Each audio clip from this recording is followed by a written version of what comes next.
नमस्कार, आप देख रहे हैं सिटी न्यूज मुजफ्फरपुर। मैं हूं आपके साथ रिया गौर।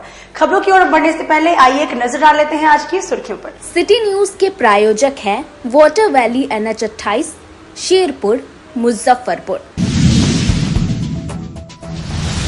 मोतीपुर थाना क्षेत्र के नडियाड़ में निजी स्कूल का बस पलटा, 25 छात्र हुए घायल।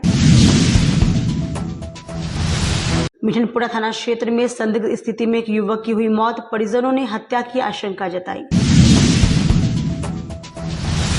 और ईद को लेकर नगर थाना परिसर में नगर डीएसपी ने शांति समिति के सदस्यों के साथ की बैठक। तो ये थे आज की सुर्खियां, अब खबरें विस्तार से। मोतीपुर थाना क्षेत्र के नडियाड़ में निजी स्कूल का बस अनियंत्रित होकर पलटा, 25 छात्र घायल हो गए। सभी का इलाज SKMCH में चल रहा है। मुजफ्फरपुर के मोतीपुर थाना क्षेत्र के नडियाड़ में बच्चों को स्कूल ले जा रही एक बस अनियंत्रित होकर पलट गई। इस हादसे में 25 बच्चे घायल हो गए। घटना के बाद मौके पर हड़कंप मच गई। सूचना मिलते ही मोतीपुर थाना पुलिस घटनास्थल पर पहुंची और घायल बच्चों को अस्पताल भेजा गया। पूरा मामला मुजफ्फरपुर जिले के मोतीपुर थाना क्षेत्र के नडियाड़ नवादा मन के पास NH 27 पर हुई। डीएसपी पश्चिमी सुमित्रा कुमारी ने बताया कि आज सुबह चंद्रशील विद्यालय की बस 35 बच्चों को उनके घर से लेकर स्कूल जा रही थी, तभी अनियंत्रित होकर पलट गई। इस घटना में 25 बच्चे घायल हो गए, जिससे मौके पर अफरा तफरी मच गई। सूचना मिलते ही मोतीपुर थाना की पुलिस घटनास्थल पर पहुंची और स्थानीय लोगों की मदद से सभी बच्चों को बस से निकालकर इलाज के लिए PHC और SKMCH भेजा गया। पुलिस मामला दर्ज कर जांच कर रही है। सभी बच्चे खतरे से बाहर बताए जा रहे हैं। एक स्कूल बस नरियार के पास से आ रही थी, उसका एक्सीडेंट हो गया है, जिसमें कि कुछ स्कूली बच्चे थे। कोई कैजुअलिटी नहीं है, बच्चे इलाजरत हैं। ओवर स्पीडिंग रीजन था और सामने से एक गाड़ी भी आ रही थी, तो मे भी हो सकता है कि ओवर स्पीडिंग के कारण बस पलट गई। कितने बच्चे थे इसमें? लगभग 25 बच्चे थे, 20 से 25। अभी क्या हालत है? सारे बच्चे इलाजरत है। कुछ बच्चे काटी प्राथमिक उपचार केंद्र में हैं, कुछ SKMCH में, कुछ प्राइवेट हॉस्पिटल में हैं। आगे इसमें पुलिस का एक्शन क्या होगा? पुलिस ने FIR किया है और आगे हम लोग इन्वेस्टिगेशन करेंगे। मिठनपुरा थाना क्षेत्र के महाराजी पोखर मोहल्ले में संदिग्ध स्थिति में एक युवक का शव मिला, परिजनों ने हत्या की आशंका जताई है। बिहार के मुजफ्फरपुर जिले में 3 महीने की बकाया मजदूरी के रुपए मांगने पर एक युवक की संदिग्ध परिस्थिति में मौत हो गई। वारदात मिठनपुरा क्षेत्र के महाराजी पोखर इलाके की है। मृतक की पहचान बाइक मिस्त्री रहमत के रूप में हुई है। इस घटना से पूरे इलाके में सनसनी फैल गई है। मृतक की मां रिजवाना खातून ने पुलिस को बताया कि सुबह करीब 8 बजे अरमान उनके बेटा रहमत को मजदूरी का बकाया रुपए लेने के लिए घर से बुलाकर ले गया। इसके बाद शाम को अरमान, आफ्ताब, अरशद और गुड्डू बेहोशी की हालत में रहमत को लेकर उनके घर पहुंचे और घर में छोड़कर भाग गए। रहमत गुड्डू के पानी टंकी चौक स्थित सर्विसिंग सेंटर में काम करता था और पिछले 3 महीने से उसकी मजदूरी बकाया था। रमजान को लेकर उसने गुड्डू से जब रहमत ने अपने बकाए पैसे की मांग की तो गुड्डू ने रमजान से पहले पैसा देने की बात कही थी और पैसे की जगह उसे जहर खिलाकर मार डालने का आरोप लगाया जा रहा है। युवक की मौत की सूचना पर पहुंची मिठनपुरा थाना पुलिस के साथ नगर डीएसपी सीमा देवी ने इलाके के CCTV कैमरों के फुटेज की जांच की तो उसमें रहमत नशे में लड़खड़ा कर गिरता हुआ दिखा। गिरने के दौरान ग्रिल में चोट लगने से उसकी मौत का कारण बताया जा रहा है।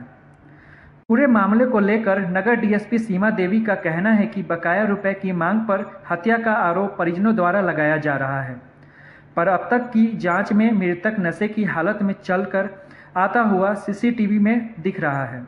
नशे की हालत में ही गिरने से ग्रिल से सर में चोट लग जाने की वजह से उसकी मौत हुई है। फिलहाल शव को पोस्टमार्टम के लिए SKMCH भेज दिया गया है। पोस्टमार्टम की रिपोर्ट से ही मामला क्लियर हो जाएगा। छोटी कल्याणी क्षेत्र है हमारा, मिठनपुरा थाना का पड़ता है, जिसके अंतर्गत सूचना मिली कि एक लड़के को SKMCH में भर्ती कराया गया, जहां उसकी मृत्यु हो गई है। तो हम लोगों ने CCTV अवलोकन किया है। वो लड़का नशे की हालत में अपने दोस्तों के साथ यहाँ इस गली में 10-15 मिनट ठहरा है। उसी दौरान वो अपने से ही गिर गया है, जिससे सर में चोटें आई और उसके मित्रों ने उसको घर पे छोड़ दिया। घर पे जाके उसके परिजनों के द्वारा जैसे बताया गया है कि वो कुछ देर सोया भी है। उसके बाद उसको इलाज के लिए जब उसको असहज महसूस होने लग गया तो उसको हॉस्पिटल में एडमिट कराने के लिए एम्बुलेंस बुलाई गई और एम्बुलेंस में अस्पताल जाने के क्रम में उसकी मृत्यु हो गई है। बता दें कि बकाया राशि मांगने को लेकर पिटाई की गई परिवार वालों? नहीं, पिटाई जैसा कोई साक्ष्य भी है नहीं। सीसीटीवी फुटेज बिल्कुल क्लियर है कि वो अपने से स्वतः गिरा है। और जब परिजनों का जो है आवेदन है उसमें उनका है कि किसी से 3,000 रुपये बकाया थे, उन्होंने काम के लिए बुलाया था, लेकिन हमने वहाँ भी जांच हमारी जारी है, वहाँ वो काम करके नहीं आए, खाली करके हम जाके आते हैं, उतनी सूचना वहाँ से प्राप्त हुई। बाकी आगे हम अनुसंधान कर रहे हैं। कुछ लोगों को डिटेल भी किया गया पूछताछ? उन्हीं दोस्तों को कोई किया गया जो उसके साथ थे, तो उनसे पूछा जा रहा है कि किस तरह से पूरा घटनाक्रम हुआ है। तो सभी साक्ष्यों को देखते हुए हम आगे कार्रवाई करेंगे। हमारा काम पर गया था और वो के गुड्डू के यहाँ ना वो 3 महीना का पैसा बाकी था। उससे मांगता था कि दीजिए हमको पर्व है, तो बोला कौन चीज की पर्व के 2-3 दिन बचेगा तब हम तुमको पैसा देंगे, या तो तू कब्रिस्ताने चला जाएगा या पर्वे मनाएगा, वो बोला। उसके बाद में जो है ना ये है क्या बोलते हैं अरमान आकर के सब दिन 9 बजे जाता था, कल 8 बजे ले गया। 8 बजे ले गया सुबह में, तो 4:30 में हमारे बेटा को ला करके वो सब अरमान और आफ्ताब और इरशाद और ये गुड्डू, ये चारों में, ये जो दुकानदार है और 3 गो स्टाफ, ये सब मिलकर हमारे बेटा का हत्या किया। यही चारों मिलकर हत्या किया।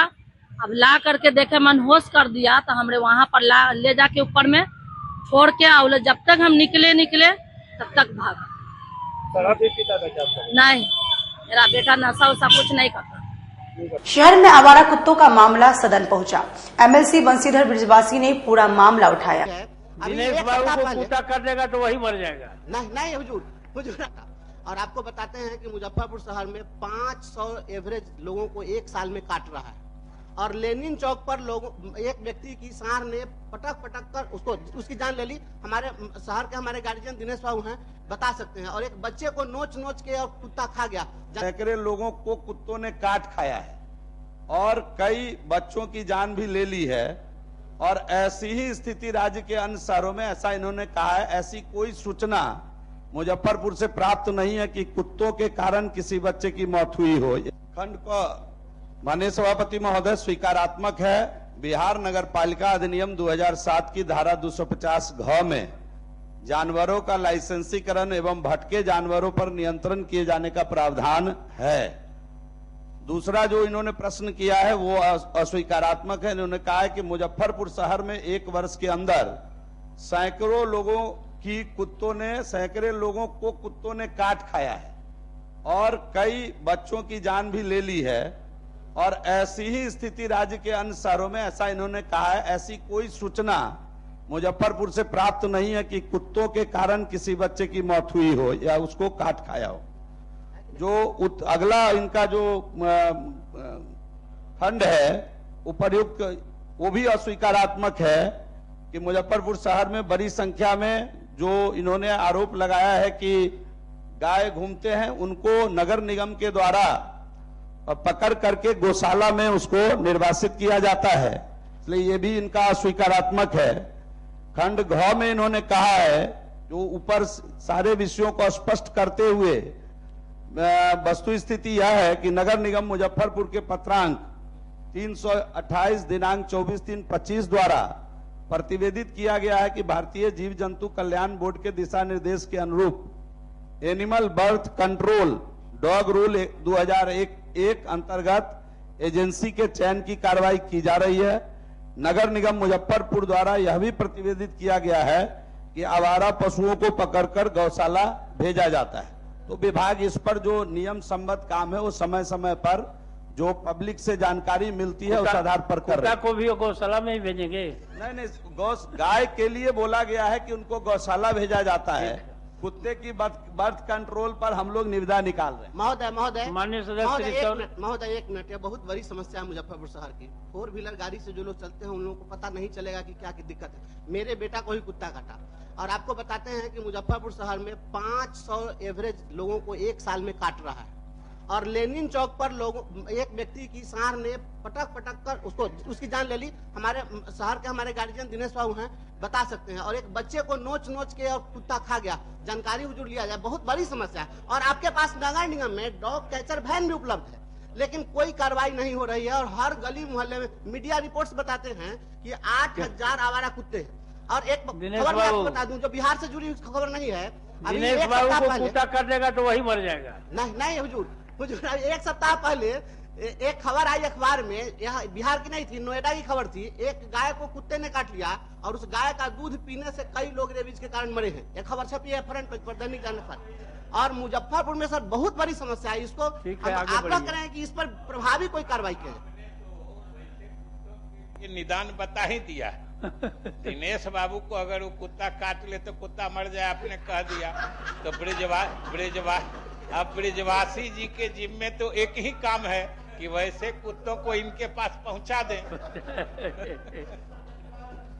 माननीय सदस्य सौरभ। मीनापुर विधायक मुन्ना यादव का मोहम्मद मुन्ना वाला बयान सोशल मीडिया पर तेजी से वायरल हो रहा है। बिहार में चुनाव है और हिंदू मुसलमान की राजनीति भी चरम पर है। मुख्यमंत्री नीतीश कुमार के इफ्तार पार्टी का विरोध कुछ मुस्लिम संगठन करते हैं तो कुछ मुसलमान इफ्तार पार्टी का समर्थन भी करते हैं। सभी राजनीतिक दल मुस्लिम वोट पाने और मुसलमानों का समर्थन पाने के लिए लगातार बयानबाजी भी कर रहे हैं। इसी क्रम में मुजफ्फरपुर के मीनापुर से राजद विधायक राजीव कुमार मुन्ना यादव का एक बयान काफ़ी तेज़ी से वायरल हो रहा है। मुन्ना यादव एक इफ्तार पार्टी के दौरान बोल रहे हैं कि हमें लोग कहता है कि हम मुन्ना यादव नहीं मोहम्मद मुन्ना हैं। मुसलमान हमको मोहम्मद मुन्ना समझते हैं। क्या हुआ, हम टीका लगाते हैं तो कोई बात नहीं, और यदि टोपी पहने तो अनर्थ हो गया क्या? रघुवंश बाबू भी रहते थे पहले इसी हाई स्कूल के प्रांगण में। तो हम लोग तो ये रोजा का पवित्र महीना है, इसमें अब हम हिंदू मुस्लिम सभी भाई है, एक दूसरे के साथ मिल करके गंगे जमुनी तहजीब जो है उसको हम लोग चलाते हैं।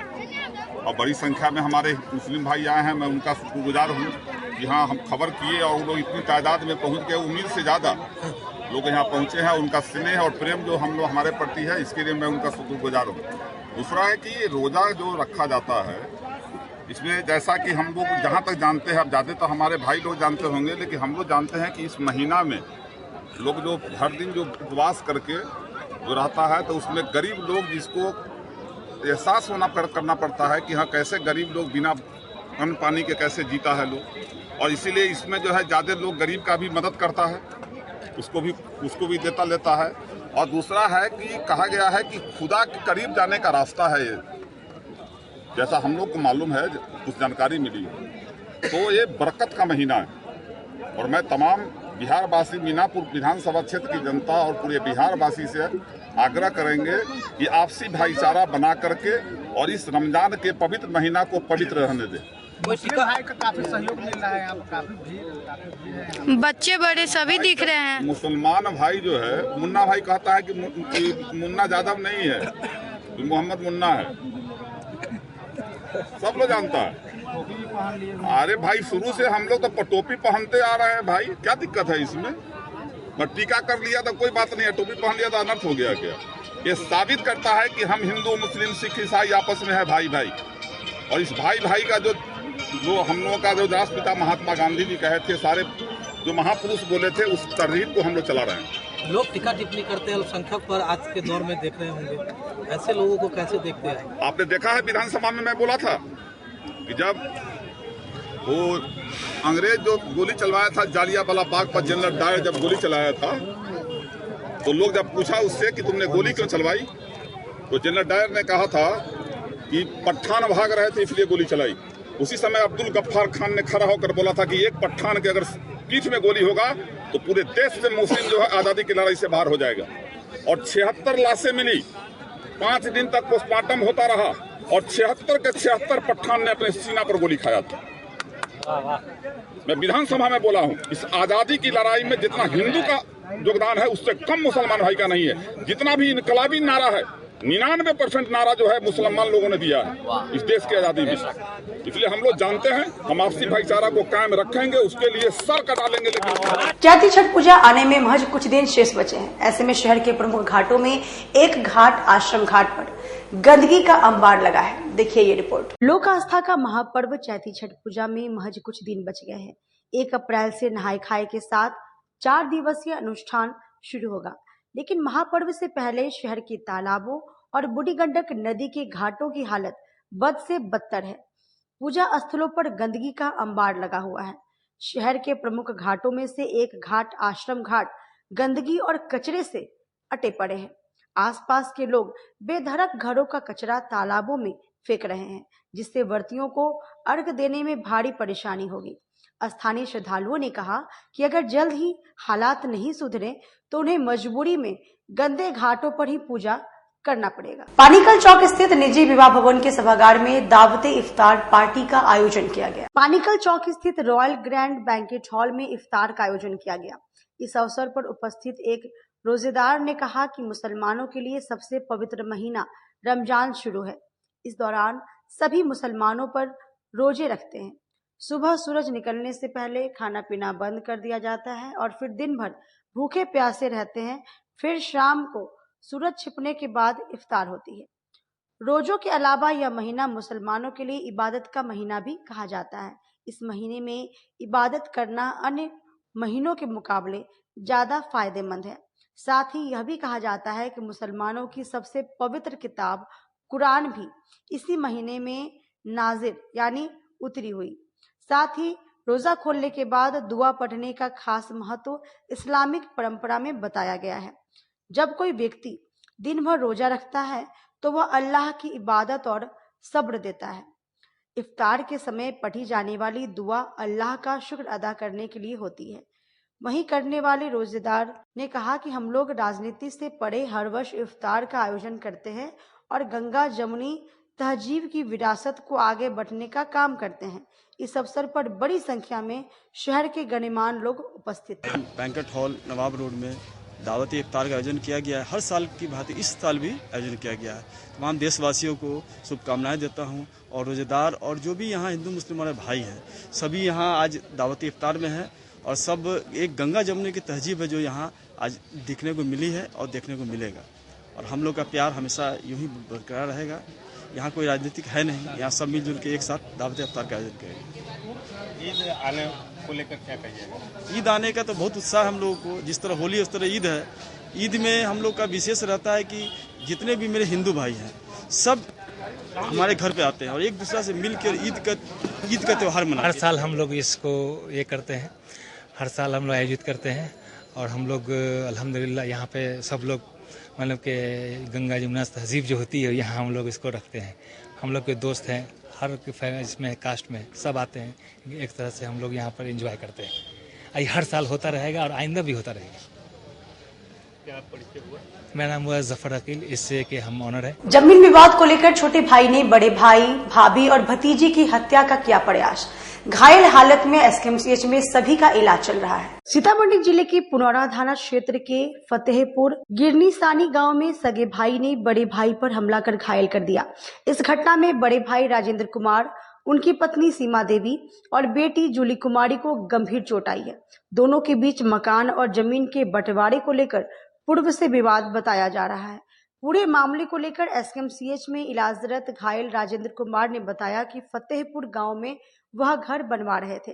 इसी दौरान उनका छोटा भाई विजय राय उर्फ तिवारी धारदार हथियार लेकर पहुंचा और उन पर हमला कर दिया। उनके सिर में काफी चोट आई है। उन्हें बचाने जब उनकी पत्नी सीमा देवी और बेटी जूली कुमारी आई तो इन दोनों को भी धारदार हथियार से मारकर घायल कर दिया। इस दौरान सबसे छोटी बेटी रुचि ने घर को अंदर से बंद कर लिया, जिससे उसकी जान बची। रुचि के चिल्लाने पर गांव के लोग जुटे और उन लोगों को लेकर पीएचसी पहुंचे, जहां से सभी को एसकेएमसीएच रेफर कर दिया गया। राजेंद्र कुमार का कहना है कि उन्हें 3 बेटियां हैं। पूजा जो सबसे बड़ी बेटी है उसकी शादी हो चुकी है।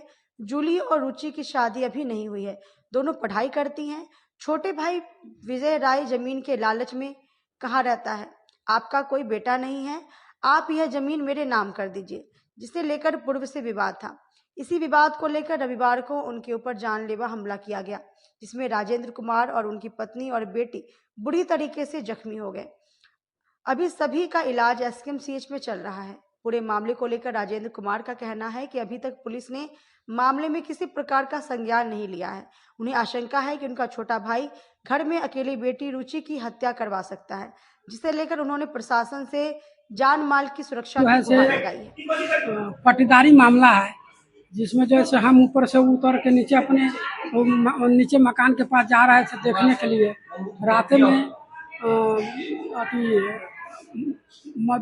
मधुमाला कुमारी उसकी माँ निर्मला देवी, पिता तिवारी राय उर्फ विजय कुमार और रोशन कुमार, ये सब मिलकर जो है से हमको धारदार हथियार से प्रहार किया, जिसके चलते हमारे पास आदमी नहीं है और हम 3-4 आदमी महिला थे हम लोग, तो प्रहार करके हमको घायल कर दिया।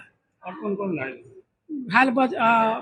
जैसे सीमा देवी है, हाँ पत्नी हमारी है, बागेंद्र कुमार हुआ पति हुआ, हमारी बेटी जूली कुमारी है, यही सब घायल हो गया। पहले से कोई जमीनी विवाद नहीं था, पटीदारी विवाद चल रहा था। हम असगरुआ आदमी है, हमारे पास लड़का नहीं है, हमारे संपत्ति हड़पने के नियत से मार के संपत्ति हड़पना चाहता है वो लोग। कोई पुलिस पे आने लेने अभी तक आई है? अभी तक नहीं आई हमारे पास, कोई नहीं। और सीतामढ़ी से हॉस्पिटल में हम भर्ती कराए, जिसके बाद हमको सीतामढ़ी भी बयान हमसे लिया, अभी वहाँ के बाद रेफर कर दिया मुजफ्फरपुर अभी तक कोई बयान नहीं लिया है। यही सब है। नगर थाना परिसर में नगर डीएसपी ने ईद को लेकर शांति समिति के सदस्यों के साथ की बैठक। बुधवार को नगर थाना परिसर में डीएसपी टाउन सीमा देवी की अध्यक्षता में रमजान के अलविदा जुम्मा और ईद उल फितर को लेकर शांति समिति की महत्वपूर्ण बैठक आयोजित की गई। नगर डीएसपी की अध्यक्षता में थाना परिसर में हुई इस बैठक में हिंदू मुस्लिम समाज के लोगों के साथ शांति समिति के सदस्य शामिल हुए। इस दौरान नगर डीएसपी सीमा देवी ने दोनों समुदायों से आपसी भाईचारे के साथ त्योहार मनाने की अपील की। उन्होंने अफवाहों से दूर रहने और किसी भी अप्रिय घटना से बचने का आग्रह किया। साथ ही चेतावनी दी कि गड़बड़ी करने वालों पर कड़ी कार्रवाई की जाएगी। डीएसपी टाउन सीमा देवी ने बताया कि ईद का पर्व आपसी भाईचारे के साथ शांतिपूर्ण माहौल में मनाया जाएगा। इसे लेकर शांति समिति की बैठक नगर थाना में की गई। बैठक में जनप्रतिनिधि और शांति समिति के लोगों ने भाग लिया। बैठक में ईद के दिन शांति, भाईचारा और कानून व्यवस्था बनाए रखने के लिए संवेदनशील जगहों को चिन्हित कर अतिरिक्त सतर्कता बनाए रखने आदि विषयों पर विस्तार से चर्चा हुई। टाउन थाना में हमने शांति समिति बैठक की है। इसमें ईद को लेके कुछ हम लोगों ने पूछा है सदस्यों से कि क्या की जाए जिससे शांतिपूर्वक तरीके से पर्व मनाया जा सके, रूट कहाँ डाइवर्ट करने हैं, नमाज कहाँ ज़्यादा व्यापक स्तर पर पढ़ी जानी है, तो सब मुद्दों पर लेकर चर्चा हुई। आगे जो जॉइंट ऑर्डर मिलेगा उसमें ध्यान देंगे। वक्त तो चला छोटे से ब्रेक का, लेते हैं छोटा सा ब्रेक। तब तक आप बने रहिए हमारे साथ, देखते रहिए सिटी न्यूज मुजफ्फरपुर।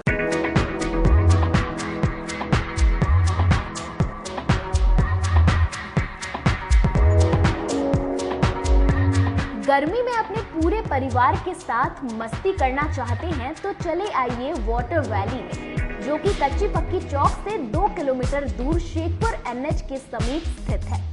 शहर के लोग यहां मोटरसाइकिल और कार से काफी आसानी से पहुंच सकते हैं। यहां आप अपने परिवार के साथ फुल मस्ती कर सकते हैं। वेव पूल, रेन डांस के साथ भव्य वाटरफॉल बनाया गया है। छोटे बच्चों के लिए कई प्रकार के स्लाइड्स बनाए गए हैं, जहां बच्चे अपनी मस्ती में डूब जाएंगे। इसके अलावा खाने पीने के लिए बेहतरीन सुविधाएं उपलब्ध है, जहां पूरे परिवार के साथ व्यंजनों का लुत्फ उठा सकते हैं। तो देर मत कीजिए, गर्मी में मस्ती उठाने के लिए वाटर वैली तुरंत पहुंचे।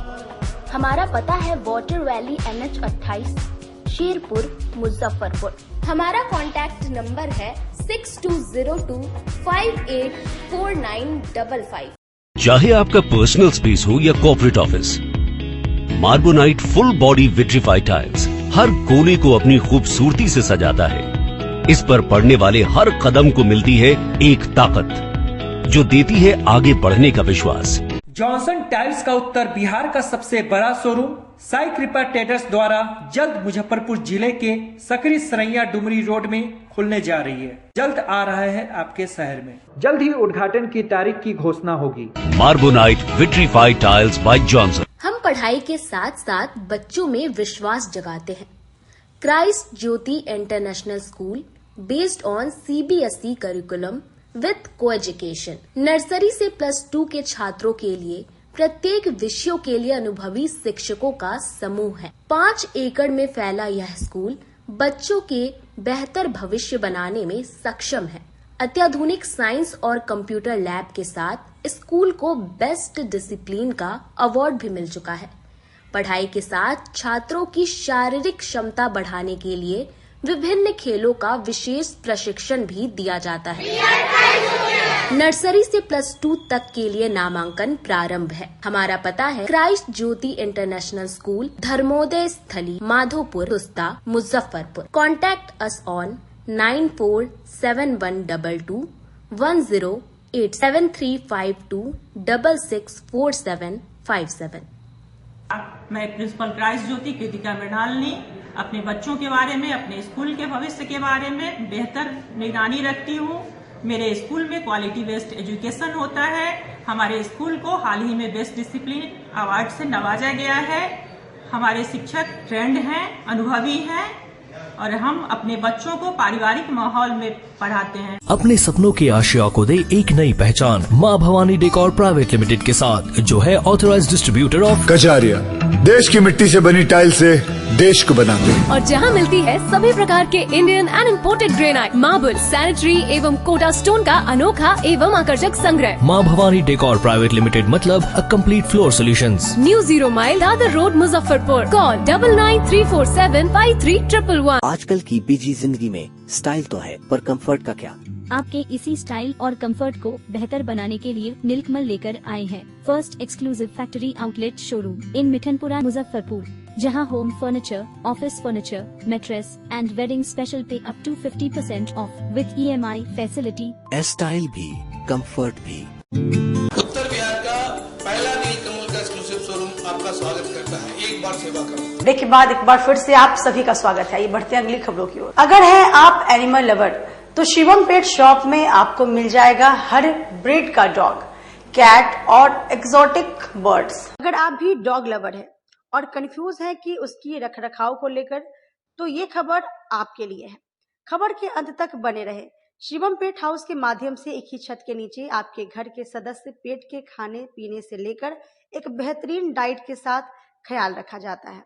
शिवम पेट हाउस के प्रोप्राइटर शिवम राज ने बताया कि हमारी संस्था कई प्रकार की सुविधाएं ग्राहकों को देती है, जैसे कि home breeding, dog all service, doctors, हर 3 महीने में फ्री हेल्थ चेकअप, रख रखाव से लेकर होल ग्रूमिंग फैसिलिटी, खाने एवं होल पेट एसेसरीज के साथ साथ ट्रेनिंग की भी फैसिलिटी उच्च ट्रेनर के द्वारा दी जाती है। साथ ही शिवम राज ने बताया कि कई बार किसी विशेष आयोजन के लिए लोगों को कई दिनों के लिए शहर से बाहर जाना होता है। उनके लिए सबसे बड़ी समस्या हो जाती है कि वो अपनी पेट को कहां और किसके सहारे छोड़कर जाए। इसके लिए शिवम पेट हाउस में हॉस्टल की सुविधा उचित कीमत में की गई है। शिवम पेट हाउस आपको 24 घंटे सेवा प्रदान करती है। साथ ही हर खरीदारी पर अप टू 20% तक डिस्काउंट भी प्रदान करती है। आप सभी एक बार इस स्टोर में विजिट जरूर करें। हमारा पता है बाबा गरीबनाथ मंदिर इन फ्रंट ऑफ लजीज होटल और हमारा संपर्क नंबर है 7909028396 या फिर आप हमें कांटेक्ट कर सकते हैं 9470729479 पर। नंबर एक बार फिर से नोट कर लें 7909028396 और दूसरा नंबर है 9470729479। शिवम पेट हाउस में ये फैसिलिटी भी अवेलेबल है, जिसमें लोग को कहीं जाना हो या फिर फैमिली रिलेशन में फंक्शन हो, घर में कोई फंक्शन हो, तो डॉग्स होते हैं तो जनरली प्रॉब्लम होता है कि कहीं जा नहीं पाएंगे। तो हमारे यहाँ ये हॉस्टलिंग फैसिलिटी है, जो कि हम लोग डॉग्स को रखते हैं, प्रॉपर केयर के साथ रखते हैं, प्रॉपर फूडिंग के साथ रखते हैं, उसका जो भी डाइट होता है वो फॉलो करके उसके साथ रखते हैं। और जो भी हमारे कस्टमर्स है वो हमारे यहाँ एक बार आते हैं तो हमेशा हमारे हॉस्टल में रखने का ट्राई करते हैं कि जनरली पूजा पाठ हो गया घर में, तब भी ये सब जरूरत पड़ते हैं, तो हमारे यहाँ हॉस्टल का फैसिलिटी पूरा बढ़िया है। जैसे अपने शिवम पेट हाउस में काफी दिनों से पेट शॉप की डिमांड आ रही थी, हम भी एक पेट लवर है तो डिमांड काफी आ रही थी कि भैया अच्छे पेट्स नहीं मिलते अपने मुजफ्फरपुर में, तो खोजते भी लोग ठगा जाते हैं, अच्छे ब्रीड नहीं मिल पाते हैं उनको, और क्वालिटी में थोड़ा सा कंप्रोमाइज जो होता है ना वो हो जाता है, तो लोग मन थोड़ा सा, तो हमने पढ़ाई करते करते सोचा कि कुछ लोगों की भी नीड्स को कुछ पूरा होना चाहिए, फुलफिल होना चाहिए, तो हमने एक छोटी सी एक पेट शॉप डाला। पेट शॉप नहीं, एज एक बैठने का एक अच्छे फैसिलिटी है और शिवम पेट हाउस अच्छे पेट्स को होम ब्रीड करवाते हैं, हम लोग घर पे ब्रीड करवाते हैं, हम लोग का घर पे बच्चा होता है। जैसे हमारा ये सैमी, इसका नाम है, ये टॉय पॉम है, तो ये सब का ब्रीड कराते हैं। जो भी बच्चा होता है उसी को मार्केट में हम आउट करते हैं। रख रखाव की बात करें तो क्या कुछ रख रखाव की बात है तो हमारे यहाँ हर तरीके की फैसिलिटी अवेलेबल है। जैसे हमारे यहाँ डॉग की गर्मी के टाइम जैसे अभी आ गया तो उसमें बाल झड़ने की प्रॉब्लम आती है, तो उस टाइम ग्रूमिंग फैसिलिटी हम लोग के पास अवेलेबल है। बहुत ही अच्छी ग्रूमिंग फैसिलिटी, वो भी घर तक सर्विस है आपकी। शिवम पेट हाउस आपके घर तक आके सर्विस देगा। मुजफ्फरपुर के 5 किलोमीटर के रेडियस में फ्री सर्विस। जो चार्जेस लगेंगे, जो मेहनत का चार्ज है वही लेंगे, एक्स्ट्रा कोई पैसा नहीं है शिवम पेट हाउस में लगना जाना है। और बाल ग्रूमिंग होगा, नेल कटिंग होगा, कान क्लीजिंग होगा विथ सर्विस फ्री। हाइजीन का पूरा ख्याल रखते हाइजीन का पूरा ख्याल रखते हैं हम लोग, सैनिटाइज पूरा करते हैं अपने होम ब्रीड को भी, और जहां भी अपने बच्चे दिए हुए हैं कस्टमर को, उन लोगों को भी कहते हैं कि कोई भी प्रॉब्लम हो 24/7 शिवम पेट हाउस में सर्विस हमेशा अवेलेबल है।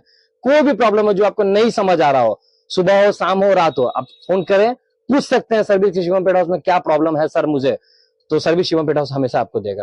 ऐसा होता है फिर बीमार पड़ जाते हैं लोग, सही जगह तक पहुंच नहीं पाते।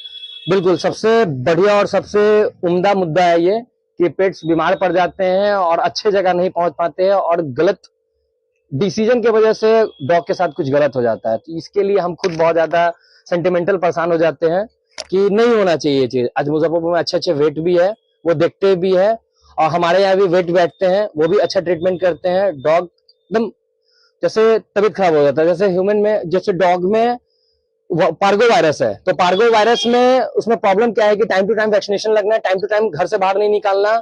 स्ट्रीट डॉग का इम्यूनिटी होता है बहुत ज्यादा मजबूत होता है, हाई लेवल में होता है, और ये सब डॉग का इम्यूनिटी होता है लो। तो सोचते हैं हम लोग, बोलते हैं कस्टमर को कि जब तक के लिए होल वैक्सीनेशन नहीं हो जाए डॉग का, तब तक घर से आप बाहर ना निकाले। जब वैक्सीनेशन कंप्लीट हो जाए आप घर से बाहर निकालिए। जब तक फुल वैक्सीनेशन नहीं हो जाता, अपने डॉग को नहाए नहीं, कपड़ा गीला करके पोछे, टाइम टू टाइम डिवॉर्मिंग करें। यही सब छोटा मुद्दा है, बस इस मुद्दा को आप कंप्लीट करके रखिएगा। उसके बाद भाई आपके साथ तो हमेशा है। हेल्थ चेकअप के लिए क्या? हेल्थ चेकअप के लिए शिवम पेट हाउस हमेशा 3 मंथ पे फ्री कैंप लगाते हैं। उस कैंप में हमारे जो डॉक्टर है, हमारे जो वेट है, जो हमारे शॉप पे बैठते हैं, वो सर हमेशा अपने जितने भी मेरे कस्टमर उन लोगों के डॉग को हमेशा देखते हैं, फ्री ऑफ कॉस्ट। चार्जेस कुछ नहीं है, फ्री ऑफ कॉस्ट देखते हैं, और उसका इंटरनली क्या प्रॉब्लम है, एक्सटर्नली क्या प्रॉब्लम है, उसके बाल से रिलेटेड क्या है, किसी डॉग को बाल सेट करते हैं, झड़ने लगते हैं टाइम टू टाइम, वो सबको लेकर के सर हमारे फ्री चेकअप करते हैं। क्या एड्रेस हो गया? अपना एड्रेस हो गया मुजफ्फरपुर, बाबा गरीबनाथ मंदिर, इन फ्रंट ऑफ लजीज रेस्टोरेंट। कॉन्टैक्ट नंबर कैसे संपर्क करते हैं? जैसे आप गूगल कर सकते हैं या हमारे सिटी न्यूज के माध्यम से नीचे दिए गए नंबर पर संपर्क कर सकते हैं, 9470729479। जब ये नंबर पे कॉल लगते हैं तो ठीक है, नहीं लगते हैं तो एक और नंबर मैं आपको डिस्क्रिप्शन में नीचे दिवा दूंगा, 7909028396। और मेरा नाम है शिवम राज। हम यहाँ से 3-4 साल से, हाँ, तो हम हर डॉग के लिए हम यहीं से परचेज करते हैं। जो भी सामान चाहिए होता है, स्ट्रे डॉग का हो चाहे मेरा पेट डॉग का हो, दवा हो, खाना हो, सारा चीज यहीं से ले जाते हैं। तो हमको ये लगता है ट्रस्टेबल है, तो हम यहीं से यूज करते हैं जो भी सामान है। दुकानदार का रिस्पांस भी सही है, फोन कीजिए, दुकानदार आ जाता है, फोन उठा लेता है, बस काफी है मेरे लिए। जो प्रोडक्ट्स वगैरह लेते हैं सेटिस्फाइड होते हैं? हाँ, और जब जरूरत पड़ता है कभी कभी ये ऐसे भी स्ट्रे डॉग के लिए दवा दे देता है। Saint Xavier's junior senior secondary school Gaushala branch में चल रहे वार्षिक उत्सव के खेल कूद प्रतियोगिता के दूसरे दिन छात्रों ने उत्कृष्ट प्रदर्शन किया। आज Saint Xavier's junior senior school Gaushala road शाखा के प्रांगण में चल रहे 6 दिवसीय खेलकूद प्रतियोगिता के दूसरे दिन ब्लू हाउस चतुर्थ स्थान पर रहा। ग्रीन हाउस ने बेहतर प्रदर्शन करते हुए तृतीय स्थान प्राप्त किया। येलो हाउस द्वितीय स्थान पर रहा, जबकि रेड हाउस ने शानदार प्रदर्शन करते हुए प्रथम स्थान प्राप्त किया। आज भी प्रतिभागियों की प्रतिभा ने अंकों के खेल में दिन भर उथल पुथल मचाए रखा। खिलाड़ियों का उत्साह और विरोधी से आए बढ़ने का जज्बा देखने लायक था। सभी हाउस अपने अपने अंकों को बढ़ाने के लिए अनवरत प्रयास करते रहे। इस खास अवसर पर विद्यालय के संयुक्त निदेशक श्री आमोद कुमार दत्त, शाखा प्रभारी श्री दीपक चंद्र सिन्हा, श्रीमती मार्शल दत्त एवं सभी शिक्षकगण उपस्थित थे। आरडीजीएम मेडिकल कॉलेज तुर्की ने जरूरतमंद लोगों का मुफ्त इलाज करने की घोषणा की। मुजफ्फरपुर जिले की तुर्की स्थित आरडीजीएम मेडिकल कॉलेज के प्रबंध निदेशक राजीव कुमार शर्मा और संस्थापक डॉक्टर मनोज कुमार ने संयुक्त रूप से संवाददाता सम्मेलन का आयोजन किया। इस अवसर पर प्रबंध निदेशक राजीव कुमार शर्मा ने कहा कि हमारे कॉलेज में 4 सत्र के 600 छात्र एवं छात्राएं अध्ययनरत है। साथ ही शिक्षक के साथ साथ सभी विभाग में कुशल चिकित्सकों द्वारा मरीजों का इलाज किया जाता है, जो सुबह 9 बजे से दोपहर 2 बजे तक ओपीडी में उपलब्ध होता है। ओपीडी का शुल्क केवल 10 रुपया है, जिसमें विशेषज्ञ चिकित्सकों द्वारा इलाज किया जाता है। सभी पैथोलॉजिकल जांच पर 50% की छूट है, जबकि एक्सरे पर 75%, अल्ट्रासाउंड पर 50%, सीटी एवं एमआरआई पर 50%, दवा भी सस्ते दरों पर उपलब्ध होती है। इसके साथ ही 24 घंटे 7 दिन इमरजेंसी एवं आईसीयू की सुविधा उपलब्ध है। इमरजेंसी अथवा आईसीयू में भर्ती होने पर मरीज को केवल दवा का पैसा देना होता है। अन्य सभी प्रकार की जांच मुफ्त होती है। आगे उन्होंने कहा कि इस तरह की सुविधा से जिनके पास आयुष्मान कार्ड नहीं है, वैसे लोग भी यहाँ इलाज करा सकते हैं। अस्पताल में बहुत तरह की आधुनिक मशीन लगाए गए हैं, जिसका लाभ गरीब लोगों को मिलेगा। अस्पताल में आयुष्मान कार्डधारी मरीज को पूर्ण रूप से इलाज होता है। यह अस्पताल लोगों के लिए वरदान साबित हो रहा है। वहीं संस्थापक मनोज कुमार ने कहा कि इमरजेंसी या आईसीयू में दवा छोड़कर किसी प्रकार का पैसा नहीं लगता है। आईसीयू या इमरजेंसी में भर्ती मरीज का इलाज, बेड चार्ज, डॉक्टर एवं नर्सिंग सभी प्रकार की सुविधा मुफ्त उपलब्ध कराई जाती है। साथ ही ऑपरेशन, जांच, अल्ट्रासाउंड भी बिल्कुल मुफ्त होता है। मरीज का भोजन मुफ्त में उपलब्ध कराया जाता है, जबकि एक्सरे पर 75% की छूट दी जाती है। सीटी एवं एमआरआई पर 50% तक की छूट होती है। जो मरीज भर्ती हैं अस्पताल में, उनके लिए बेड चार्ज भी फ्री है। डॉक्टर परामर्श एवं सभी प्रकार के सर्विस चार्ज भी निःशुल्क होते हैं। भर्ती मरीज के लिए मुफ्त भोजन की व्यवस्था होती है। भर्ती मरीज के सभी प्रकार के सर्जरी निःशुल्क होते हैं। हड्डी विभाग, आंख, स्त्री रोग विभाग, कान, नाक, गला सर्जरी विभाग के द्वारा किए जाने वाला सभी प्रकार का ऑपरेशन निःशुल्क होता है। आंख विभाग के द्वारा मोतियाबिंद के ऑपरेशन पर केवल 500 रुपए में लेंस एवं दवा चार्ज के साथ लिया जाता है। हड्डी विभाग में लगाए जाने वाले कृत्रिम अंग कम कीमत पर मरीजों को उपलब्ध होते हैं। भर्ती मरीज को किसी प्रकार के पैथोलॉजिकल जांच की सुविधा निःशुल्क दी जाती है। एक्सरे में 75% की छूट, अल्ट्रासाउंड पूर्ण निःशुल्क होता है। फिल्म के साथ रिपोर्ट लेने में 50% तक की छूट दी जाती है। सभी भर्ती रोगियों का यहाँ ऑपरेशन एवं अन्य दवा बिल्कुल मुफ्त दिया जाता है। इस संवाददाता सम्मेलन में प्राचार्य प्रोफेसर डॉक्टर मनोज कुमार, शिक्षा निदेशक प्रोफेसर डॉक्टर मनोज कुमार, प्रशासनिक पदाधिकारी मनीष कुमार, चिकित्सा अधीक्षक प्रोफेसर डॉक्टर राजेश कुमार तिवारी, सहायक अधीक्षक डॉक्टर YM सिंह आदि शामिल थे। मरीजों का इलाज कर रहे हैं।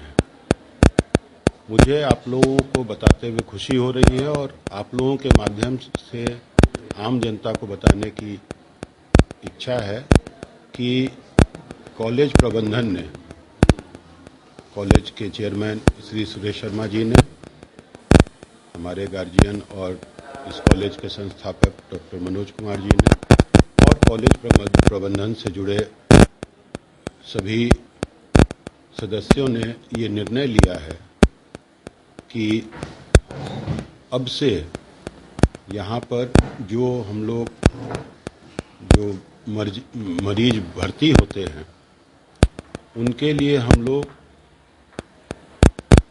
अगर कोई ऑपरेशन है तो पहले हम लोग उसमें 1500 रुपया लिया करते थे किसी भी तरह के ऑपरेशन में, वो भी हम लोगों ने 1500 रुपया भी वेव कर दिया है। अब हम लोग किसी भी तरह का ऑपरेशन जो होगा वो यहाँ पर मुफ्त करेंगे। इस हॉस्पिटल में 900 बेड के अलावा लगभग ही 13 ऑपरेशन थिएटर हैं।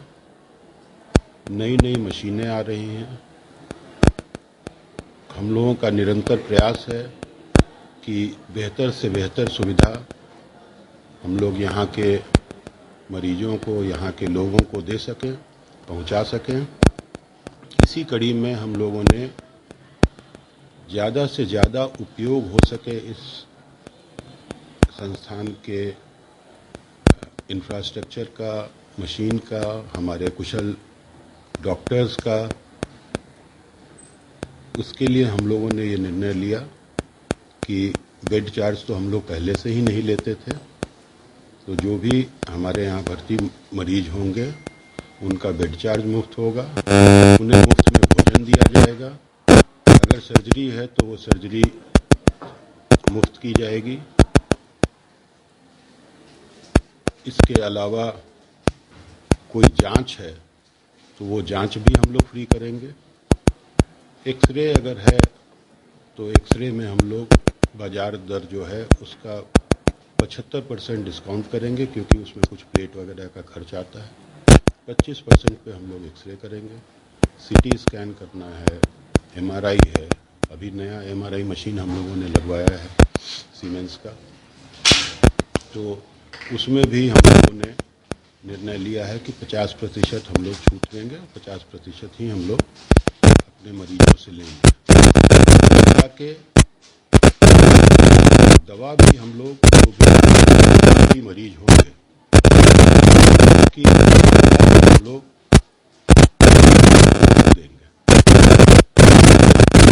सोच यही है कि आयुष्मान भारत से छूटे हुए जो लाभार्थी हैं, बहुत सारे लोग हैं जो कि केंद्र की इस योजना से जुड़े हुए हैं, लेकिन आए दिन हम लोगों के पास वैसे मरीज भी आते हैं, उनके परिजन आते हैं जो कहते हैं कि हम लोगों के पास आयुष्मान कार्ड नहीं है, आयुष्मान योजना में हम लोग जुड़े हुए नहीं हैं। तो कॉलेज का, अस्पताल का ये सोच है कि वैसे मरीजों को भी हम लोग उसी योजना के तहत जो सुविधा मिलती है वो। बिहार विश्वविद्यालय में बीएड कॉलेज को लेकर छात्रों के प्रदर्शन किए जाने पर शहीद प्रमोद बीएड कॉलेज के निदेशक ने अपना पक्ष रखा। माधोपुर सुस्ता स्थित शहीद प्रमोद बीएड कॉलेज के संस्थापक आए दिन बिहार यूनिवर्सिटी में छात्रों द्वारा उनके कॉलेज के खिलाफ किए जा रहे प्रदर्शन पर अपना बयान जारी किया है। उन्होंने संवाददाताओं से संबोधित करते हुए कहा है कि उनके कॉलेज को राजनीतिक साजिश के तहत बदनाम करने की कोशिश की जा रही है। कुछ छात्र संगठन के नेता हैं जो उनसे पैसे की मांग करते हैं और नहीं देने पर बिहार विश्वविद्यालय में आंदोलन कर उनके कॉलेज को बदनाम करने की कोशिश कर रहे हैं। इसके अलावा भी कई ऐसे असामाजिक तत्व हैं जो उनसे विभिन्न प्रकार की मांग रखते हैं। उनकी शर्तों पर पूरा नहीं किए जाने के कारण ही कॉलेज के खिलाफ आए दिन गलत दुष्प्रचार किया जा रहा है। उनके कॉलेज में करीब 1000 छात्र छात्राएं हैं, लेकिन कुछ छात्र एकजुट होकर उनके कॉलेज को बदनाम करने की कोशिश कर रहे हैं, जिसे वह किसी कीमत पर पूरा नहीं होने देंगे। देखिए 19/3/2025 को 19 तारीख को हमारे बच्चा को कुछ लोगों ने प्रायोजित ढंग से यहाँ से ले जा करके विश्वविद्यालय में ये कहवाया कि वहाँ बड़े पैमाने से वसूली की कार्य किए जा रहे हैं। 25-25 हजार रुपये मांगे जा रहे हैं। मतलब आपको समझ आए, जिसकी फीस ही 75,000 रुपया होगा उसको क्या 25,000 रुपया किसी को लगता है क्या? अब क्यों मांगेगा? क्यों ये परिस्थिति आई? यहाँ प्रायोजित ढंग से एक कार्य प्रारंभ की जा रही है बराबर इस कॉलेज के बारे में। एक तो सबसे पहली बात है कि एक बच्चा को निष्कासित किया गया है, उसमें भी कुछ बड़े लोगों का हाथ है जो उसको बहकावे में ले आए। आप लोग जानते हैं कि मेरा घर भी यहीं पर है। एक ठीक ठाक ज़मीन जोतने वाले के बेटा हम लोग हैं। आजकल सब चला हुआ है कि भाई हमको रास्ता चाहिए तो हमको कुछ ज़मीन चाहिए, जो तरह तरह की बात है। मैं उससे लोग इसको कॉलेज को रिलेटेड कर दिया है, जो एक बड़ा दुर्भाग्य है। लेकिन उस बच्चा को अंत में हम लोगों को निकालना पड़ा अनुशासनहीनता के आरोप में। कई मामले किए उस बच्चों ने, पश्चात सुनते थे, बहुत तरह तरह की बात थी। वही बच्चे के आड़ में अभी के बच्चे जो आए यहाँ पर, उनका कुछ जो प्रशिक्षण है वो पूरा नहीं था। तो स्वाभाविक है कि फॉर्म 700 बच्चों का फॉर्म भरा रहा है। हमारे पास 4 वर्षीय इंटीग्रेटेड भी है, 2 वर्षीय बीएड भी है। 2 वर्षीय बीएड में 300 बच्चे हैं, 150 सीट है। वहाँ भी उसमें 400 बच्चे हैं, 700 को फॉर्म भरा रहा है। तो स्वाभाविक है कि 100 बच्चों को बुलाएगा हमारा जो है। तो वो बुलाया उनको, और बुलाने के बाद जिनका प्रशिक्षण पूरा नहीं था उनको बोला कि भाई आप अभी फॉर्म आपका नहीं भराएगा, प्रशिक्षण आप लोग का पूरा नहीं है। उनको लेटर भी महाविद्यालय ने भेजा था कि आप प्रशिक्षण पूरा करिए, आपके द्वारा नहीं की जा रही। तो उनको ये लोगों ने एक प्रायोजित कर लिया। मालूम था कि जो प्रशिक्षण नहीं लिए उनको रोकेगा, और बोला गया कि स्पेशल क्लास चलाएंगे हमारे प्रिंसिपल के द्वारा। उसके बाद जिसका प्रशिक्षण पूरा होगा विश्वविद्यालय से बात करते हैं, हम आपका फॉर्म भर देंगे। तो कहा कि नहीं, आज ही भर दीजिए, एक बवंडर का क्रिएट करके, और यहां से चला गया कि हाँ विश्वविद्यालय। उसमें से कुछ बच्चे जानबूझ के अनजाने में भी, उसमें 2 ही 4 थे, बाकी बच्चों को ले गया, चलो तुम्हारा भी काम करा देंगे, विश्वविद्यालय पर दबाव बढ़ा के। ये एक सिस्टम क्रिएट हुआ। जब हम तो ये मीडिया के माध्यम से ये जब बातें आई तो हमने कहा कि भाई ये कौन सा, रजिस्ट्रार साहब ने फ़ोन किया। हम बोले कि सर हम 2 मिनट में कॉल करते हैं आपको, मामला क्या, हम तो जानेंगे ना पहले।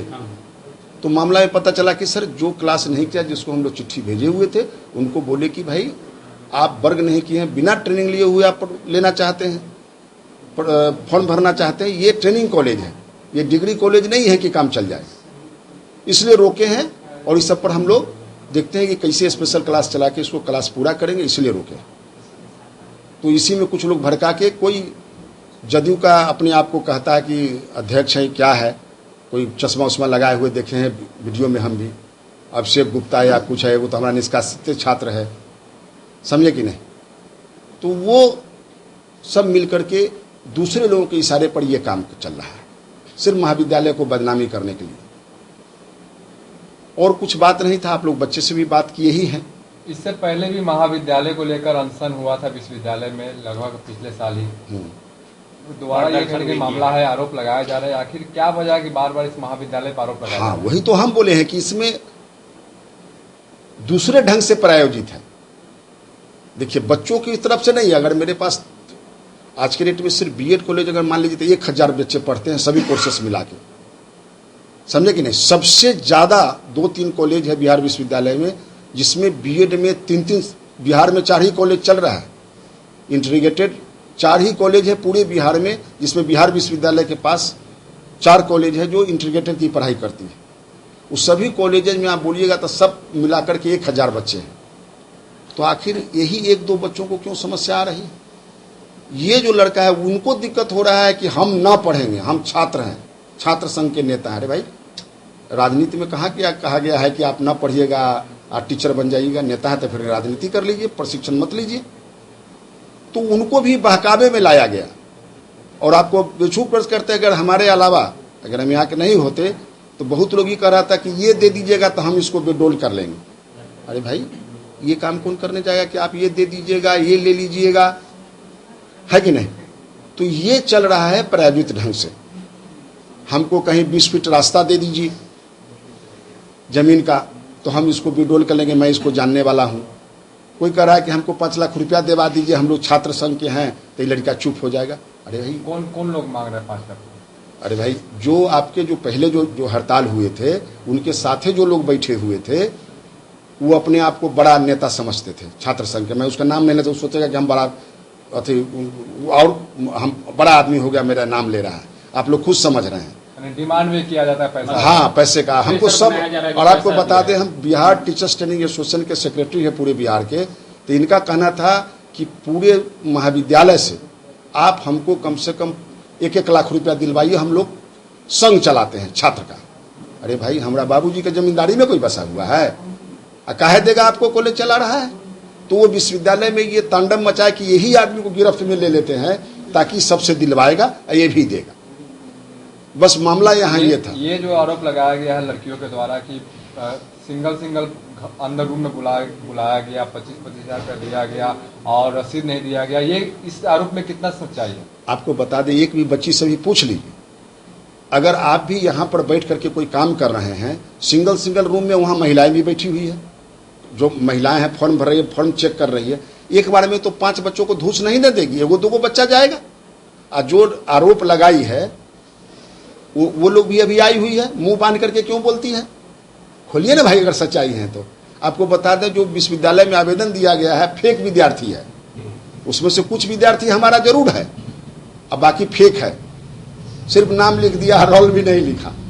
AIDSO जिला कार्यालय में किसानों की समस्याओं को लेकर परिचर्चा का आयोजन किया गया ऑल इंडिया किसान खेत मजदूर संगठन द्वारा मोतीझील स्थित कार्यालय में किसानों की समस्या पर एक परिचर्चा का आयोजन किया गया। इस अवसर पर उपस्थित बिहार राज्य कमेटी के सदस्य लाल बाबू राय ने कहा कि खेती किसानी पर पूंजीपतियों का शिकंजा कसता जा रहा है। वर्तमान में मोदी सरकार किसान विरोधी है। सरकार द्वारा कई बार किसान विरोधी बिल लाया गया है, जिसका किसानों द्वारा पुरजोर विरोध किया गया, जिसमें 750 किसानों ने शहादत दी और मोदी सरकार को अपने बिल को वापस लेना पड़ा। और उस समय मोदी सरकार द्वारा किसानों से कई वादे किए गए, लेकिन कोई भी वादा मोदी सरकार पूरा नहीं कर सकी और नई बिजली बिल लाकर किसानों के शोषण करने का प्रयास कर रही है। बीते वर्ष 2024 में नई कृषि नीति लागू करने को लेकर एक मसौदा तैयार हुआ था।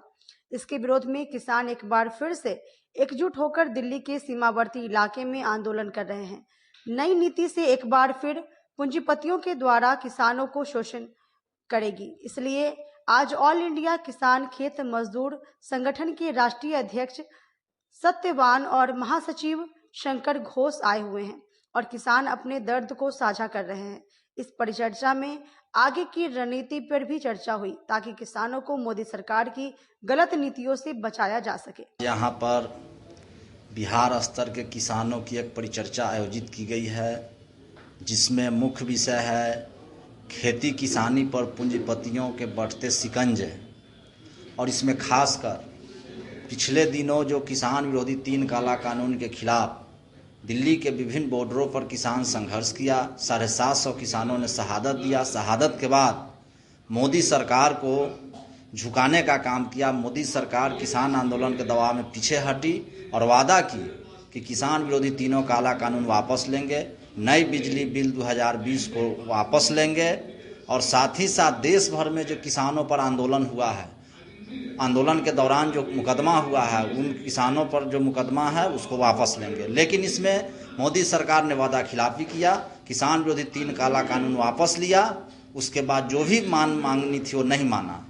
फिर से पिछले दरवाजे से मोदी सरकार एक नया कानून, नई कृषि बाजार विपणन नीति 2024 का मसौदा लाई है, जो पिछले कानून से भी और खतरनाक है।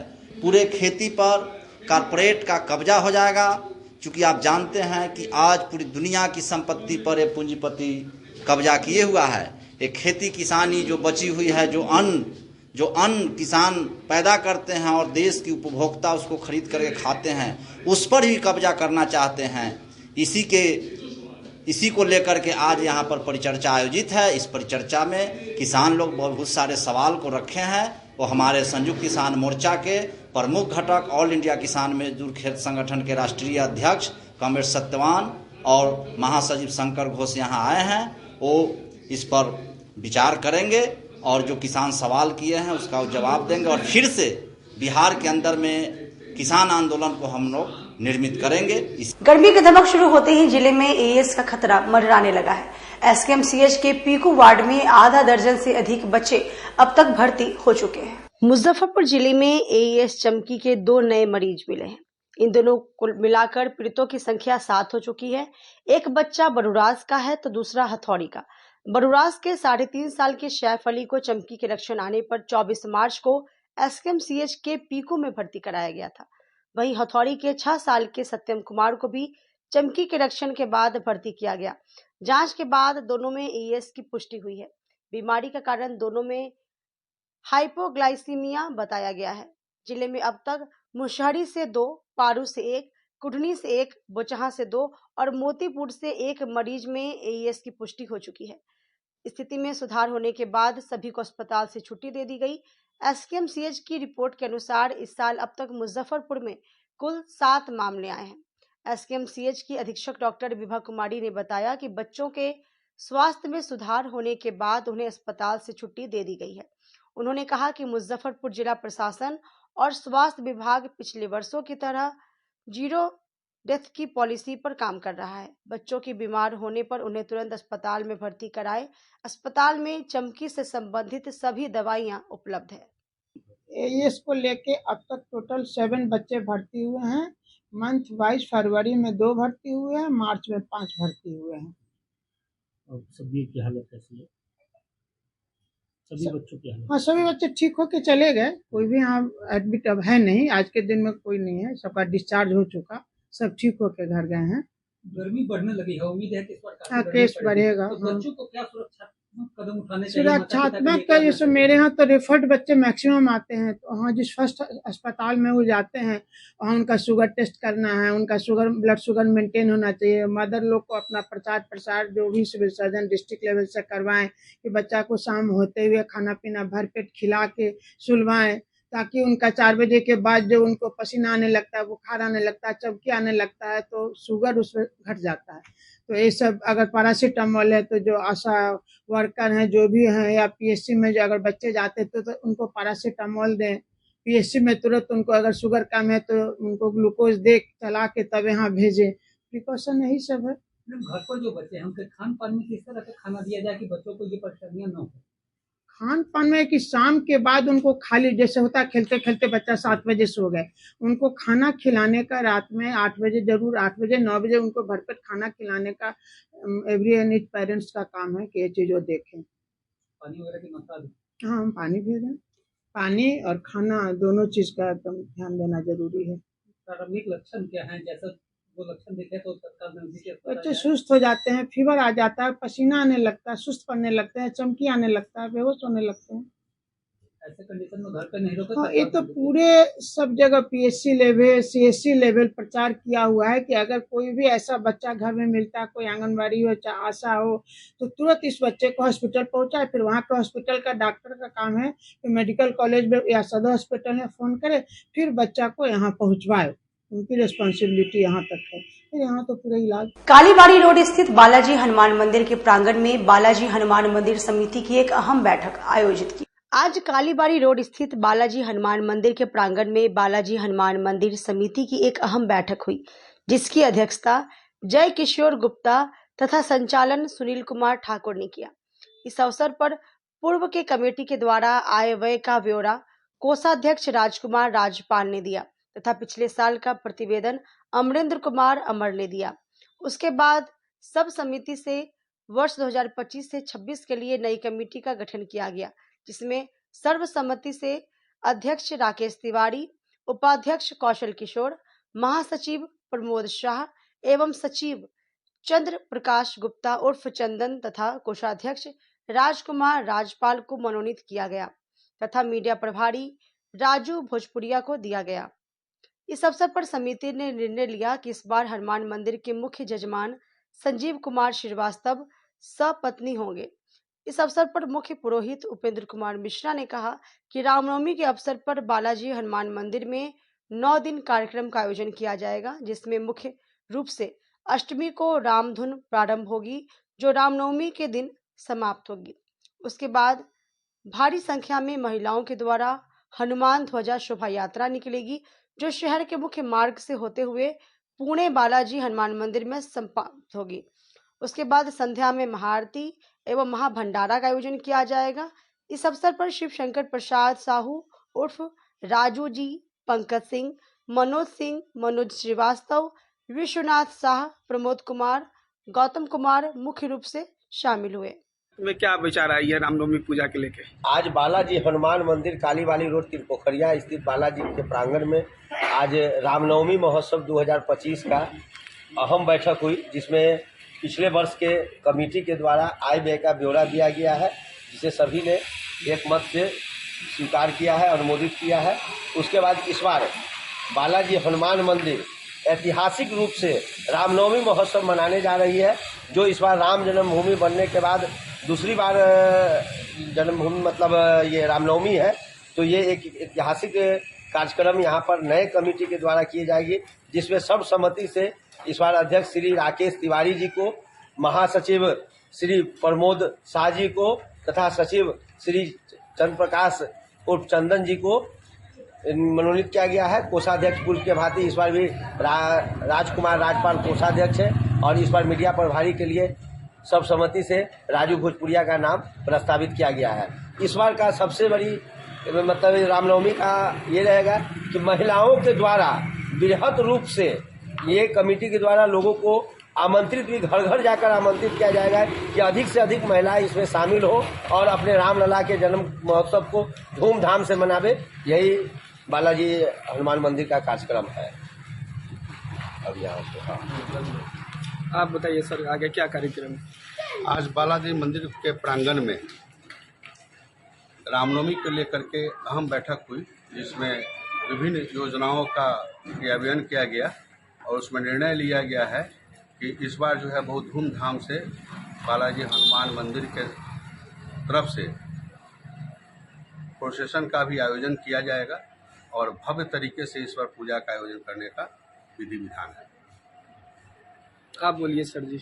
माता जानकी की ये मिथिला जन्मभूमि, जहाँ प्रभु श्री राम का विवाह हुआ था, उस मिथिला की पावन धरती पर ये कालीबाड़ी रोड में बालाजी मंदिर आज पहचान का मोहताज नहीं है। पूरे उत्तर बिहार में इस मंदिर की प्रसिद्धि पाई हुई है और यहाँ इस कमेटी में जो समर्पित त्यागी लोगों की संख्या असंख्य है और उन लोगों ने आज बैठक किया है श्री जय किशोर गुप्ता जी की अध्यक्षता में और सर्वसम्मति से नई कमेटी 2025-26 के लिए बनाई गई है, जिसकी चर्चा हमारे पूर्व सचिव जी ने प्रस्तुत की है। इस वर्ष सबसे पहले 101 महावीरी झंडा के साथ महिलाओं का प्रोसेशन आगे बढ़ेगा। उसके आगे एक बैंड पार्टी रहेगी, उसके पीछे एक बैंड पार्टी रहेगा और उसके पीछे एक बाबा का वस्त्र धारण किए हुए झांकियां रहेगी। उसके पीछे सैकड़ों भक्त जन नर नारी और जयकारा लगाते हुए प्रोसेशन रामनवमी के जन्म लला के अवसर पे हम लोग अपने इस मोहल्ले में घूमेंगे, जिसका हम लोग मिठनपुरा थाना और एसडीओ साहब से कल अनुमति लेने वाले हैं और पूजा होने के पश्चात 24 घंटे का महान रामधुन कार्यक्रम यहाँ होगा और उस कार्यक्रम रामधुन में का पूर्णाहुति 24 घंटा के बाद होगा और हमारे बीच आदरणीय हमारे छोटे भाई आदरणीय श्री भोला जी पर बालाजी परिवार की बड़ी कृपा है और आगे हम लोग की इच्छा है कि वह और उनके सारे सपने पूरा हो और उन्होंने सब परिवार पूजा अर्चना के लिए महानुष्ठान का जिम्मेदारी पति पत्नी दोनों निभाए हैं और बहुत ही त्याग और समर्पण के साथ उल्लास के साथ ये पूजा होगा। यही नहीं, शाम में यहाँ दीप आरती होगा। 101 लोग हाथ में दीप लेके महिला पुरुष आरती करेंगे और साथ ही साथ जितने अतिथि लोग हैं उसका मान सम्मान हम लोग अंग वस्त्र और पगड़ी और साथ ही साथ पुष्पांजलि अर्पित करके मान सम्मान करेंगे और शाम में यहाँ पे महाप्रसाद भंडारा, जिसमें हमें लगता है इस बार 5000 प्लस लोगों के भोजन की व्यवस्था की जाएगी, प्रसाद की व्यवस्था की जाएगी, महाप्रसाद रहेगा और इस बार अद्भुत तरीके से इस बालाजी परिवार का यह कार्यक्रम होगा। हम अपने नए कमेटी के जो भक्त सेनापति है उनका हार्दिक हार्दिक अभिनंदन और स्वागत करते हैं और संकल्प लेते हैं उनके साथ कंधे से कंधा मिला करके इस कार्यक्रम को पूर्णाहित करने में समर्पित होंगे। जय श्री बालाजी, जय सिया राम, जय जय श्री राम। रामदयालु मलंग स्थान स्थित निजी विवाह भवन में शिव गुरु पर एक संगोष्ठी का आयोजन किया गया। रामदयालु मलंग स्थान स्थित निजी विवाह भवन में शिव गुरु पर एक संगोष्ठी का आयोजन किया गया। शिव गुरु परिवार की रीता शर्मा ने कहा कि आज के परिवेश में जहां व्यक्ति का मूल आचरण बिल्कुल बदल रहा है, वो भी सही गुरु के अभाव के कारण, तो ऐसे में बाबा श्री हरदानंद महाराज जी ने हम लोगों को एक आधार दिया है। भगवान हमारे शिव गुरु हैं, इनको हमें प्रणाम और नमन करना चाहिए और उनके बताए गए मार्ग पर चलना चाहिए। इसी के विस्तार के लिए समय समय पर महोत्सव या संगोष्ठी हुआ करते हैं। तो आज जो संगोष्ठी हो रही है, साहब श्री के पुत्र वधू का आगमन हुआ है। इसका विषय है पर्यावरण संरक्षण। जैसे शिव की विशेषता है अध्यात्म, जो चतुर्दिक विकास होता है। अध्यात्म का मतलब सिर्फ धार्मिक नहीं होता, बल्कि पूरे समाज का विकास होता है। आज के समय में सबसे ज्वलंत मुद्दा पर्यावरण का कम होना है। इसलिए हम लोग पर्यावरण को कैसे बचाएं, कैसे पर्यावरण में संतुलन लाए आदि पर चर्चा कर रहे हैं। यहाँ चर्चा सिर्फ शिव के बारे में नहीं बल्कि मुजफ्फरपुर में अगर आप देखेंगे तो शिव शिष्यों के बहुत तरह के पर्यावरण संबंधित कार्य किए जाते हैं। समाज के लोगों से हम अपील करना चाह रहे हैं कि जब हम भगवान शिव की पूजा करते हैं तो क्यों ना उन्हें हम गुरु मानकर गुरु सम्मान पूजा करें। पूजा की बात जहाँ तक है, हमारे आपके इस संसार में 584 गुरु पंथ चल रहे हैं। सबसे पीछे ये शिव शिष्य परिवार चला और यहाँ लोगों का उन्नयन हो रहा है। उसके शरीर जो भी थे कल का वह स्थिति जो था वह बदल रहे हैं। शिव को गुरु मात्र मान लेने से उनके जीवन का हर कुछ जो वह चाहते थे वह मिल रहा है उनके मनोकूल। और रह गया समाज की बात, तो हम लोग समाज को यह सूचना देना चाह रहे हैं कि वह भगवान शिव जगत गुरु हैं, उनका शिष्य बना जाए। शिष्य बन करके हमारे आपके जीवन में परिवर्तन हुआ है, होते रहेंगे। शिव गुरु संगोष्ठी, शिव चर्चा के बारे में आप लोग जरूर इधर उधर देखे होंगे, सुने होंगे, इसके बारे में आपको जानकारी मिली। आज के परिवेश में जहाँ व्यक्ति का मूल आचरण बिल्कुल बदल रहा है सही गुरु के अभाव के कारण, तो ऐसे में साहब श्री हरिंद्रानंद जी ने हम लोगों को एक आधार दिया कि भगवान शिव गुरु हैं, उनको अपना गुरु बनाया जा सकता। और उसी के विस्तार के लिए समय समय पर महोत्सव या संगोष्ठी हुआ करते हैं। तो अभी जो यहाँ संगोष्ठी हो रही है तो वो संगोष्ठी साहब श्री तो अब हम लोग के रहे नहीं, IAS ऑफिसर थे साहब श्री हरिंद्रानंद जी, आप लोग जानते होइएगा। उनकी पुत्र वधू का यहाँ आगमन हुआ है और इसका विषय है पर्यावरण संरक्षण। जैसे शिव की शिष्यता है भैया, तो शिव की शिष्यता आध्यात्म जो है वो चतुर्दिक होता है। आध्यात्म का अर्थ केवल धार्मिक विकास नहीं होता, आध्यात्म का अर्थ है पूरे समाज का विकास। तो आज सबसे ज्वलंत मुद्दा इस समाज के लिए है पर्यावरण का डाउनफॉल, है कि नहीं है?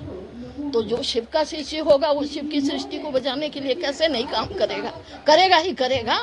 तो कैसे हम लोग पर्यावरण को बचाएं, कैसे पर्यावरण में संतुलन लाएं, उसी विषय पर आज यह संगोष्ठी रखी गई है। और यह मात्र शिव शिष्यों की वाणी में नहीं है। आप अगर मुजफ्फरपुर में अगर आप देखिएगा, तो शिव शिष्यों के बहुत सारे कार्य पर्यावरण से संबंधित आपको दिखेंगे। जैसे अखाड़ा घाट रोड पर हम लोगों ने पूरा डिवाइडर पर पेड़ लगाए हुए हैं, उसको कोड़ना खोदना, पानी पटाना, ब्रह्मपुरा साइड में। एक छोटा सा सवाल है, हाँ, समाज के लोगों से क्या अपील करना चाहते हैं? समाज के लोगों से हम यही अपील करना चाह रहे हैं कि जब भगवान शिव की देखिए आज समाज इतने अधिक धार्मिक आडंबर के बीच फंस चुका है, और तो ऐसे में भगवान शिव की पूजा तो हम लोग करते ही हैं, देवघर जाते हैं, कांवड़ चढ़ाते हैं, गरीब स्थान जाते हैं। तो जब भगवान के रूप में उनको पूजते ही हैं तो क्यों नहीं उनको गुरु मानकर उनके गुरु स्वरूप को भी आजमाया जाए। खबरों में बस इतना ही। कल फिर मिलेंगे शहर की तमाम खबरों के साथ। तब तक का मुझे और मेरी पूरी न्यूज़ टीम को दीजिए इजाजत। नमस्कार।